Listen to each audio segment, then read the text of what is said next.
Howdy folks, welcome to Cedar Creek Homestead for another episode of Porch Talk, and I sure appreciate you joining me. I want to say first off, if you're a subscriber, we sure appreciate it. We want to say hello to our new subscribers, and if you're not a subscriber, please hit that subscribe button. If you'd like to help our channel grow, just simply by hitting that subscribe button would really help us out. It don't cost you a dime. We're not asking for your money, we're just asking for your subscription here. And if you subscribe, out there beside that little subscribe button is looks like a little bell. And if you click that, it will allow you to be notified when we upload videos. I'm trying, by the way, I keep saying this, I'm trying to do a video every day. Sometimes I have a little trouble getting them all uploaded, and trying to get the hang of this thing more and more, and playing around with my videoing skills and stuff. And you may say there's no improvement, and there may not be, but we're sure trying here. And but anyway, I just wanted to say welcome today, and I wanted to talk about this. I guess what's on the news and mind of everybody is this old pandemic, this thing we're going through right now. Excuse me for just a minute. It's a little chilly this morning out here. My nose is running just a little bit and itching a little bit, and I think there's stuff in the air. But we got down to 33 degrees the other night. It's the coldest we've had here. But up north of us, some of them got down below freezing, and it really hurt some folks' gardens and stuff. It looks like mine. About the only thing got hurt was my grapevines. But this year it seems like having a garden and stuff may be more important than ever. And the main thing on everybody's mind, is this virus and getting back to normal. And will we ever get back to normal? And that'll probably be the title of today's video. Will we ever get back to normal? And I don't know if we ever were normal. I think it's what we thought was normal. But I want to say first off, there's some things that's happening here that I think is actually a good thing. If I had one thing that I hate the most, is that we're not able to have church. But I have to honestly say, missing a few services of church and doing what we are doing right now, I have actually enjoyed. Now, I am very anxious to get back to church. All of the other stuff, the other day my son was complaining about this. He wants this virus to go over. And I said, well, son, we're not, this ain't affecting us. It's not really bothering us. We're actually enjoying this quarantine thing. And he said, well, Dad, that's because y'all never go anywhere. And we do go places, and I work every day. I go out and work, but coming home, not having company, just kind of working around the place here is what I love to do. So I'm really getting to enjoy that right now. But we enjoy company. We enjoy people. I'm more kind of like more of a private person. Some can't believe that I do these videos, because I'm kind of more of a private type person, and just something I just felt a yearning, calling to do this. And so I've been doing it. A few times I have felt like quitting just because of being a private person. I don't, they used to say you don't want to air out your dirty laundry for everybody to see. There used to be some kind of saying folks would say like that. And honestly, that's kind of my situation. But in times like this, I like being able to share, and I like to be able to encourage other people. Sometimes, it may not seem like I'm encouraging, but I'm trying to, and I'm trying to show folks what normal people, I consider us kind of normal folks for our age. I'll be 51 this July, so I'm not by no means elderly yet, or at least I don't consider that. It seems like the more places we go, the more people that call me sir. And I go into, I had a boy working for me last year, and a young guy, and real polite kid, but he was always saying yes sir, no sir, stuff like that, and it made me feel old. And I don't consider myself old, just kind of really just getting going good, I feel like. But the way we live, our lifestyle, we like being at home here. If I could, I wouldn't go anywhere. I'd stay here all the time. And only go to church, and our church is just maybe 2 miles up the road here. It's not very far at all. And but anyhow, I'm not missing a whole lot by doing this right now. I am concerned, though, because we need to get back to normal. And when I mean normal, if we stay on the road that we are on right now, our economy is going to collapse, and we're going to go into a depression. I was blessed not to have had to go through the depression, but we went through post-depression period, and when I was a kid, there just wasn't any money.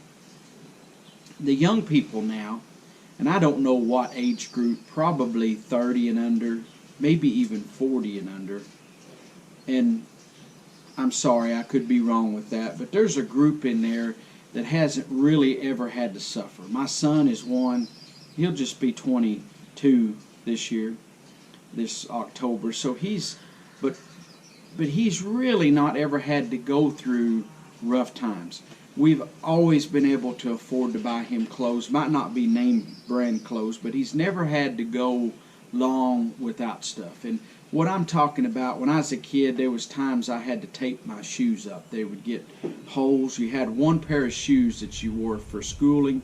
You wore to do the chores in. You know, they would get to stinking after a while. You wore it to do gym class at school. Everything, you had one pair of shoes. Some years, you know, maybe my folks could afford to buy me a pair of hunting boots, and I would wear those boots for hunting and for doing chores like feeding the pigs and the cows and stuff, and then I could wear my tennis shoes that I would get to go to church in and to go to school and stuff like that. And you know, you'd come home and Mom would say, don't go out there with your good shoes on. So if you had an old pair of shoes or maybe a pair of boots, you know, now I have muck boots. I got a pair on right now. I'm so thankful for these things. But back then we never had muck boots, nothing like that. You'd just go out and wade in the mud in your shoes. Sometimes your shoes would come off in the mud and you'd have to dig them out. And I'm not complaining about that, but we went through some rough times. And I remember a time, excuse me again here, my nose is really itching here. I think there's something in the air. But we went through a time when we had very little. Maybe you went through that in your lifespan. I know there's people my age that never suffered for anything, never did without, but there was times that $1 meant something. And I remember working for one of my uncles, owned an upholstery shop, and he did buses for the schools, redone the seats on the school buses.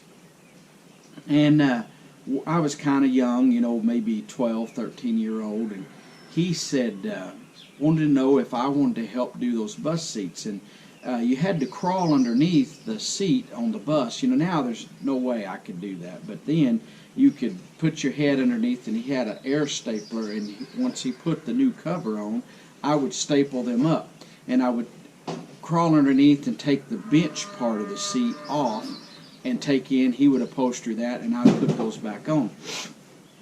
My aunt and uncle, they just lived down the road here, less than a mile from us, and they kind of raised me. They was really good to me and stuff, and I would have never charged them a dime. They didn't owe me nothing. It was a time when I was raised that you just didn't feel like everybody owed you. You did what you could for other people, not expecting anything in return. So my aunt and uncle, they told me, said, we'll pay you when we get paid by the school, because the school paid like once a month, and said it'll be next month. They said when they pay us for our work, we're going to pay you. And I said, no, I said, you don't owe me anything, you know, wasn't expecting nothing. Well, a month or two went by, and I usually would go by their house almost once a day, and she was kind of like a mama to me, I guess, my aunt was. But I went in there one day, and they said, here is your pay for the bus, doing those bus seats, and it was $100 bill. And man, I thought I was a millionaire. First $100 bill I ever had, and it took me a long time to spend it because I was so proud of that $100 bill. And you know, used to money meant something, but because we done without, I remember the school used to let you go to ball games and stuff, and my dad worked for the school system and was a janitor, maintenance, bus driver, and that type of work. And so they let us one time go, well, not just one time, a lot of times, we'd get to go to ball games. And up until I was probably 12, 13-year-old, I would go to my dad. Maybe I'd see him out working in the schoolyard or whatever, and I'd go to him and say, Dad, we're going to get to go to this ball game. Could I get 50 cents? And so sometimes he'd give me $1.50. Sometimes he might give me $1, but that was all my dad had in his wallet was a $1 bill. No credit cards, no kind of debit cards, nothing. And that was all the money he had. And it got to where as I got a little older, I got to feeling so bad about it, I wouldn't ask my dad for money at all. There was times like he'd say, hey, y'all got a ball game today. Here's you a quarter apiece, because you could buy a soda at the ball game for a quarter. And he'd give each one of me and my two sisters a quarter apiece. And the younger two, they hadn't come along at the time, so it was me and my next two down, that my dad would give us money, and he would sacrifice for us kids just so we get a soda pop. They'd let us in at the games for free because my dad worked for the school system. But, you know, we would need shoes or clothes, and you just didn't have the money to do it. And nowadays, like my son, for example, and he's young, but he is always, you know, I've not always bought him name brand. Me and his mama, we haven't always gotten him the name brand and everything. He's never really wanted that. The only time he's ever kind of pushed the name brand thing was on athletic shoes, like for football, and he would want like a brand like Under Armour or one of those, I hope I said that name right, but in one of those name brands. And when I was in school, there was a brand of shoes, and Nike was one, and it was another, Reebok. And they were like, back then, $100 pair of shoes. And I never would have dreamed of owning $100 pair of shoes. Even today, I have these muck boots that cost me around $100. And I thought that was highway robbery. It's just hard for me to turn loose and spend money on myself. My wife and son kept on, after I had open heart surgery, I had to walk a lot. A few years, it's been 3 years now. And they still need to walk a lot, and I do a lot of walking. But at first, it's kind of a struggle to walk. And they had kept on at me, telling me that I needed to get a good pair of shoes for walking. And I was like, no, these cheap Walmart shoes I have will be fine. You know, I'd pay maybe $15, $20 for a good pair of Walmart shoes. And we were at one of these stores one day, a sports store, and we went back there, and they had one of the brands on that they really like. It might have been Under Armour, but they was like, on sale was like $50, and they were like, you need to get these shoes. They're so much more comfortable for your feet. You'll like them, whatever. So they talked me into getting a pair, and really, really were good shoes and good quality. And I know some of these brands get into political stuff and whatever, and you know, some are boycotting them, but I can't help but say, but they were more comfortable than the cheap Walmart shoes I was wearing, and they lasted longer. So now I'll splurge a little bit and buy a $40 or $50 pair of shoes, but I still have trouble spending. If it wasn't at these muck boots are around $100 or more, depending on which pair you get. But we have an Amish store not far from here, and I like to support them. And in the fall, if I need muck boots, when we go there, they'll have them, and they're actually cheaper than Tractor Supply and places like that, or that you can order them online. So I'll buy me a pair if I need some, you know. And usually these last me about a year, just because I wear them a lot. And if not, I may buy a new pair and keep them for certain things, and keep my old pair for like hauling in one of the trucks or something like that. But nonetheless, it's hard for me to get used to spending $100 and on a pair of shoes, because we grew up what you would call poor, but most people around here was that way. And really, we were post-depression. A lot of people don't want to believe that, but in the 60s, 70s, and even in the 80s, things were still recovering from that depression era when the stock market dropped. People lost their homes and farms, ranches, everything, because they went down. There'd been other times that the economies went down and folks have really suffered, but that we were still recovering from that time. It took years to recover. And you know, we've gotten in the last probably 10, 15, 20 years where there has been a great recovery. I think the economy has boomed. I know we've had what they call recessions, and we've dipped down, but we come back up and things get better and better, and money is more plentiful. It seems to me like most people do better, and a lot of those people have missed out on what the bad times, and we consider this normal here. But will we ever get back to normal? And normal may not be what we've been used to.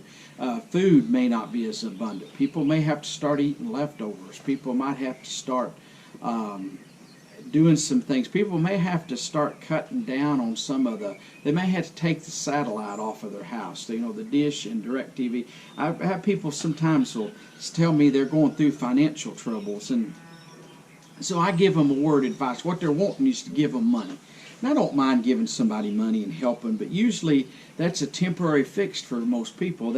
You give them, say you give somebody $100, and the next week they're asking again, and they'll just keep on and on and on. And some people they got to break the habit. And if you ever watch that old show, Andy Griffith, old Barney Fife used to say, you got to nip it in the bud. You got to nip it in the bud. And so people will go through financial hardships. Well, I always if I'm going to help somebody, I give them my advice. If they're going to earn their keep, because they got to listen to me blab. And my blabbing is this: when you go through rough times, one thing you do is you don't trade and go buy a new car. You use what you got. You keep driving what you've got as long as you can possibly do it. Another thing is you get that satellite off your house. You cut the cord. You don't need direct TV. You don't need dish. You don't need all these modern entertainment. Those are all entertainment. They're okay if that's what you choose to do. But one time we went through a financial hardship, and we had direct or dish or one of them. We were paying $100 or so a month. First thing I did, I was like, we're going to cut that cord. And we're still got that cord cut today. We can afford it today, but I'm like, we don't need it. That stuff wastes a lot of your time. If you'd spend your time and energy doing something productive, and every hour you sit watching television, I don't care what it is. And besides that, if you want to watch TV, you can get a lot of free channels. And maybe you need a little television for weather warnings and stuff like that, or get you a good radio. I have a friend across the river that he's got one of these shortwave radios, and that's all he ever uses, and they keep up with the weather and everything just through that, and it saves them a ton of money, and it can help you. But the thing I want to say is, you start cutting that's not necessary. But some people think all that stuff they have to have, and one day we may get back to a new normal that you can't afford all this. Hollywood is probably going to have to go on food stamps when this thing's all over with.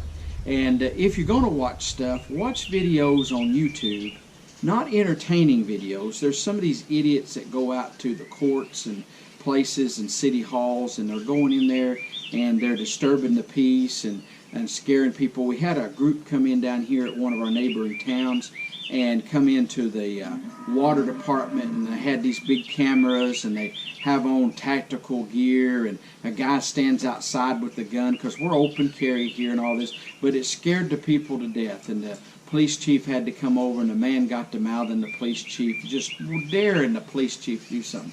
You don't need to watch that stupid stuff. Watch good stuff. Go on and watch me. Watch me and listen to me. Let me do some babbling to you here and tell you what I think about things. And watch people that's going to tell you good things. Watch people that will help you handle your finances properly.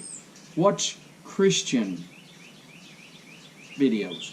Watch people that are God-fearing people, that are gardening, that's got their head on straight, that are advancing and doing great things. Watch those kind of people. But getting back to normal, I don't know if we'll ever get back to what we used to call normal, which I don't really think that was normal. I think we were in a fantasy world. And I'll give you an example. One time we had to cut our trash service. At that time we were going through a hard time. We cut our trash service off. And we went to burning trash. We lived out in the country. We had burned trash in a barrel. I just went back to burning trash in a barrel again. And when we got out of our financial situation, I subscribed to the local trash service again. And I'm telling you, we subscribe to a local trash service now. It's nice and convenient, but if things got hard, I would go to cutting the budget. And I kind of got a feeling, I just got this strong feeling that we're going to go through some tough times. One of our viewers the other day mentioned last week about Porch Talk, said that you might want to put money back for your property taxes. That one of her relatives, it might have been her parents, grandparents, someone had lost their place. They had it paid for, but they had lost it back in the Depression days because they didn't have money to pay the property taxes. See, that's another thing around here, and I'm sure it's everywhere. We got all these people that live in La La Land, and they're voting in new property taxes. And a lot of them don't even own property. They rent apartments, they rent whatever, and so they don't own property, and they don't know what it is to really pay property tax, but they're really paying it through their property, the rent that they pay. But nonetheless, when something comes along and they say, oh, vote for a new school building, vote for sidewalks, vote for a big entertainment center, people jump on board with that stuff. And what they don't realize, you're going to have to pay the bill. And when finances get tight and you can't hardly afford your property taxes, then what good does these buildings do? Right now we got buildings around here that have been paid for. I just paid my taxes not very long ago. My taxes keep going up every year. I'm talking about property taxes, not income taxes, property taxes. I went and paid those, and I paid on a bunch of buildings that we cannot even use right now because we're in quarantine. You've seen this during this aid package they did. They spent money on projects that people can't even go and enjoy, was added into those things. And they said, well, people aren't enjoying it. Well, no, they can't go to those places because we're in quarantine. Quarantine, that means the group's less than 10. It's, you know, around here, they debated on if they'd open up storm shelters or not because of quarantine. If a tornado's coming, whoever the dummies are in charge, open them up. And if you're concerned, you need to go to the storm shelter, put you a mask on, make you a homemade mask, put gloves on, do what you can to protect yourself. But if a storm's coming, that tornado's threatening, it shouldn't even be a debate if you're going to open up the storm shelters. But we have people in charge that just really don't know what they're doing. And I think that's going to be the new norm too. We have a lot of people that just don't know. And with the news media and stuff, that's another thing I want to throw out here today while I'm on my little soapbox today. Watch who you vote for. These next elections, you've seen what some of these leaders have done. I'm glad here in Oklahoma we have the governor that we have. Our governor called it stay safe at home. The news media has attacked him because he did not do a mandatory quarantine. He didn't say that you absolutely could not go, but he said, I want the elderly, I believe it was 60 and above, there was an age, we want you to stay home. I want no groups bigger than 10. And it was pretty, and we're going to shut the schools down. Otherwise, this groups of 10 was really a voluntary thing. He's not sent the state police out to arrest people, nothing like that. Now, in our bigger cities like Tulsa, Oklahoma City, or even our little small town, they have allowed the mayors to dictate what they feel. In our little town, the mayor said, hey, we're going to shut down the community center where they feed the elderly people gather there every day.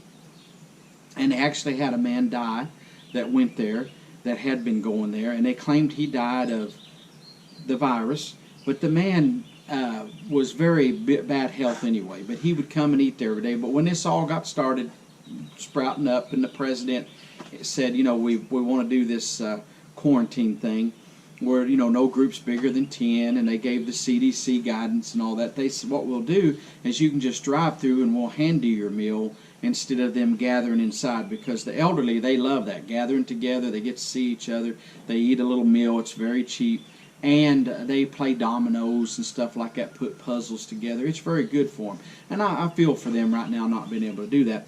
But anyway, we had a man that died of the virus because of that. We've had a few others that have contracted the virus right here in our neighborhood, but our mayor, he on his own, with the town council's guidance and stuff, but he said, hey, we're going to close down the city offices. We're going to do all we can to try to abide by the CDC recommendations and what our governor has recommended, but they've not forced it upon us. And part of that's because we're kind of independent here. If you go to forcing stuff on people, you're going to have trouble. And now we're coming up to this 1st of May will be coming up pretty soon. And if you go to forcing people much longer, or like I say, ours isn't necessarily forced, and the news media has attacked our governor for it, but people have, for the most part, have done it.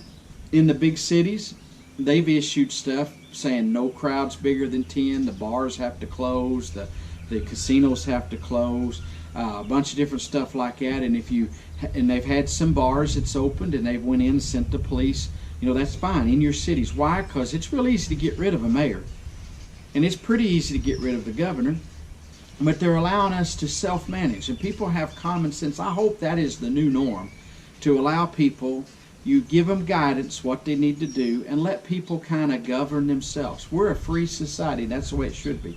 But you see some of these areas, and this may be the new norm, I hope it's not, but where some of these goofball governors have come in and said you can't even go buy garden supplies.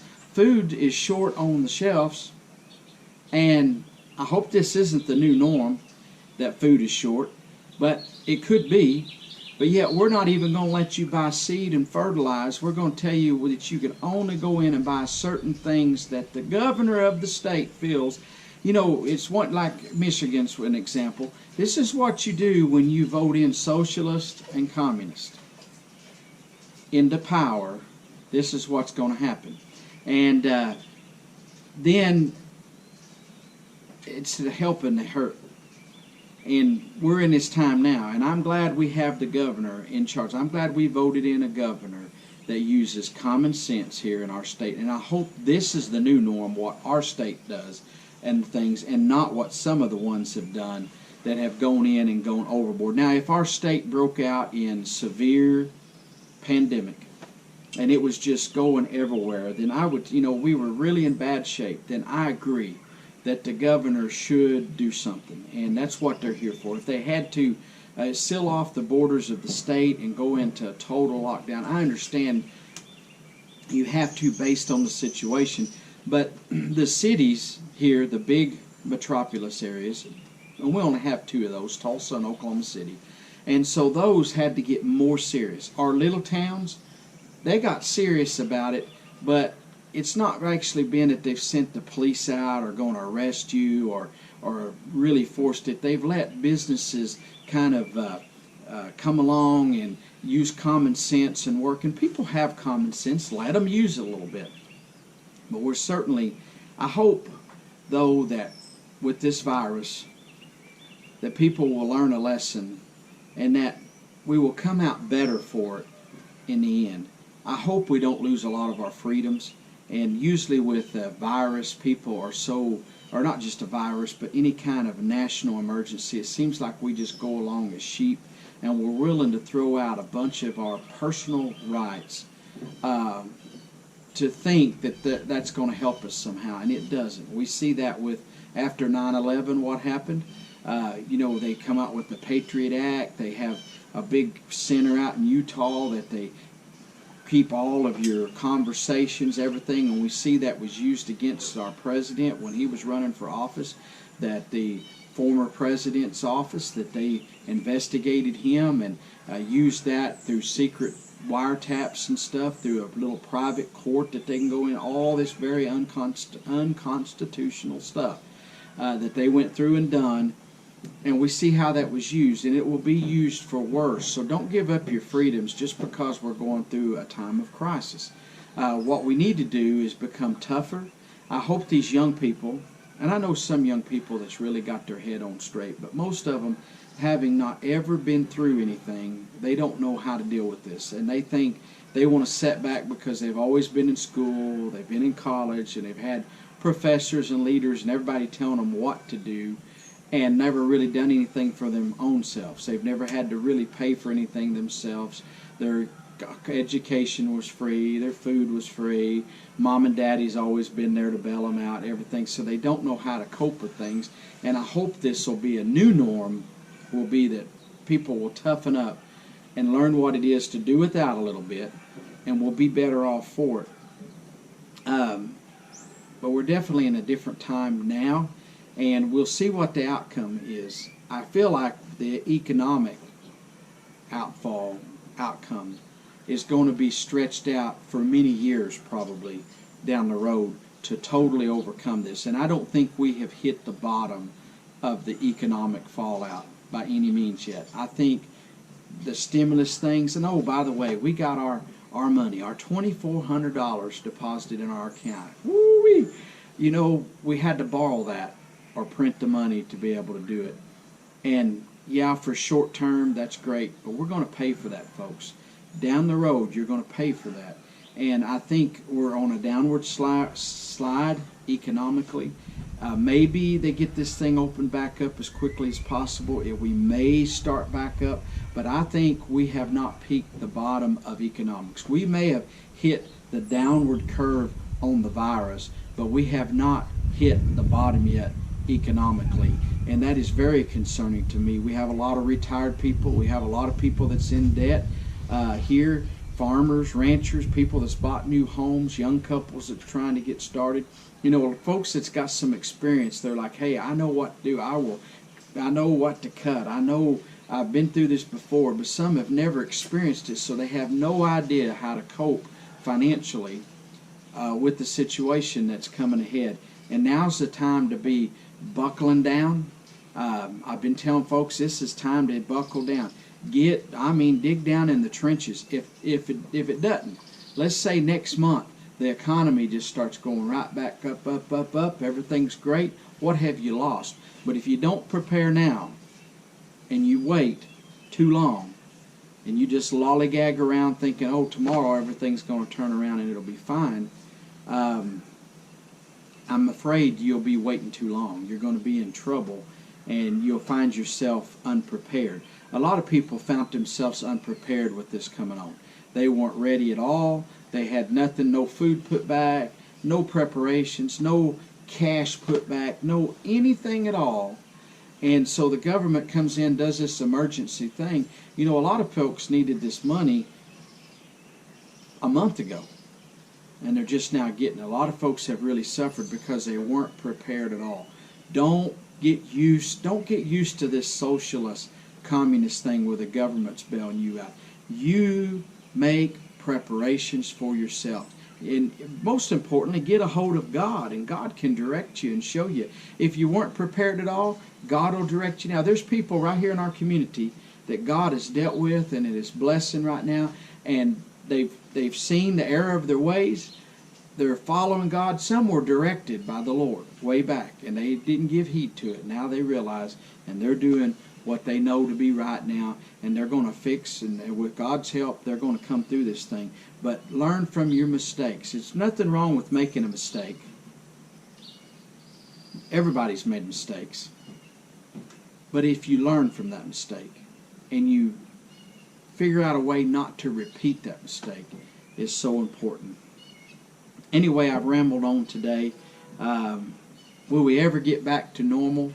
I don't think it'll ever be what some folks called normal in the past, but I don't really know if that should have been normal. I think we got outside of normal, and we got so far out of whack with things in this modern society that we thought it was normal.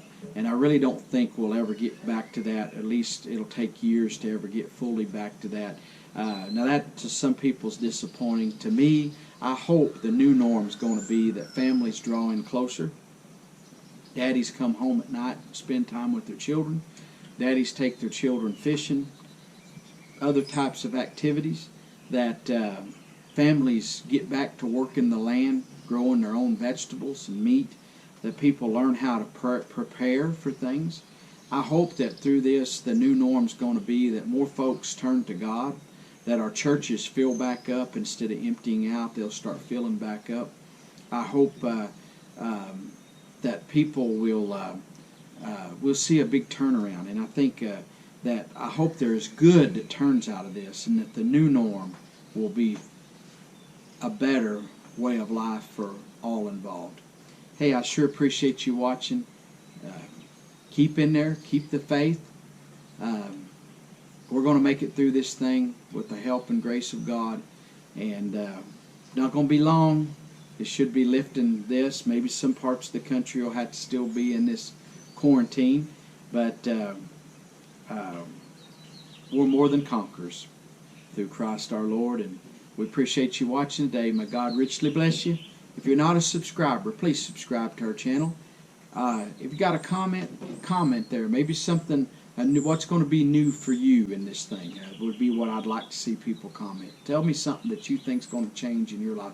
Some have already commented that they're growing bigger gardens. They've always gardened, but they're going to grow bigger gardens, do different things. Write in the comments what's something that's changed in your life for the better, and that you plan to keep up going. Maybe you're not watching so much TV and you're spending more time working on your homestead. Hey, that's a good thing. Put that, whatever it may be, spending more time with your children, or maybe you haven't been able to spend time with your children and grandchildren, but you're going to when this thing's over. Maybe you've been neglecting going to church, but when this thing's over, you're planning on going. That's a good thing. Whatever your comment may be, we'd love to hear from you. Give us a thumbs up if you like the video, and may God richly bless you. We'll see you next week here for Porch Talk at 7 o'clock on Tuesday nights. God bless you. We're gone.